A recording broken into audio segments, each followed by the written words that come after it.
My story of becoming vegan starts back in high school for me. I was in a pretty impactful motor vehicle accident where I injured a lot of my intestines, and I found it really hard to digest certain things after I had surgery in my intestines. So, meat was one of them. And as I stopped eating animal meat, I really started to question why I ever ate animal meat, given what animals experienced. I went to university and I started to introduce meat back into my diet as it was one of the options at the residence food. And then into my early 20s, I became a bodybuilder, which I was educated that the only way I could build muscle was to eat animals. So I was quite a carnivore in my early 20s as I was doing bodybuilding, because this is what I was told, is that in order to be lean and to have a lot of muscle mass, you must consume mostly animal flesh and some vegetables on the side. As I started to have my children, I became really aware of what was going on in the world with factory farming, animal agriculture, and started using yoga and the tenets of yoga as a principled way of living for me, which is when I became vegetarian again in my early 30s.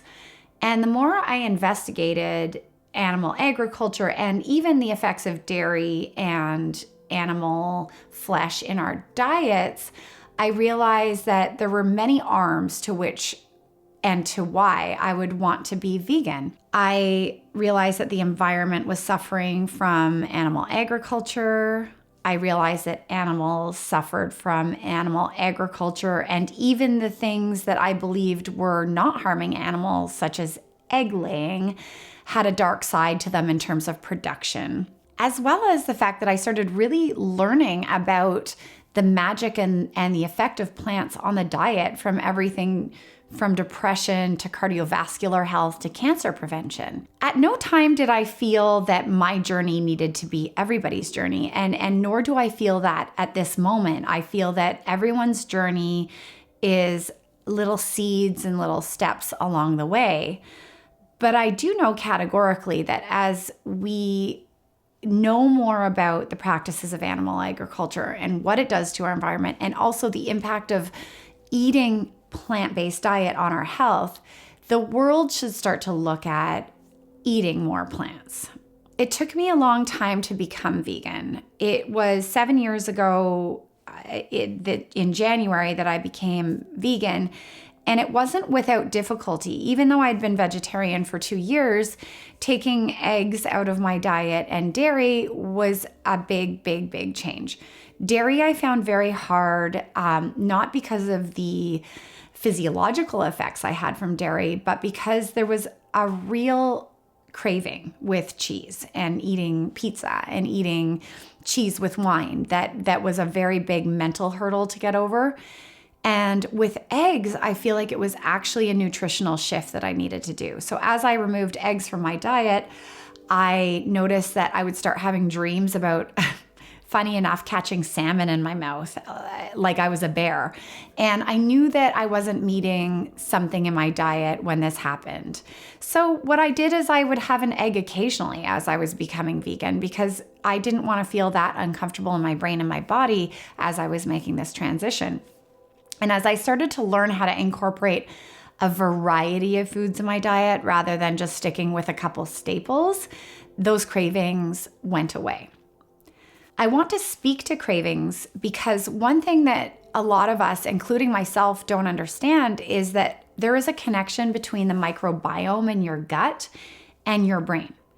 So if you have a microbiome that is used to a diet that includes meat and dairy, those bacteria are going to have a messaging system to your brain and your neurotransmitters when it's not receiving that type of food. We can change over our entire gut microbiome, but it takes time. And I would say it's about 3 months. And we know 3 months is kind of the standard of changing any type of addiction.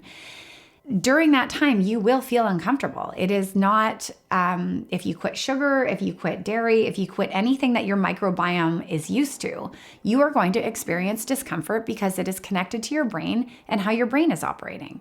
So it is going to take time. And during this time, if you are wanting to make the switch of being vegan, I don't think there should be any guilt associated with having an egg or having something to get you through a very difficult time for a longer term goal of getting to veganism, which you will feel very comfortable with a variety of foods. It just takes that time. It's created in me an ability to find my voice and what my values are and why I eat the way that I do.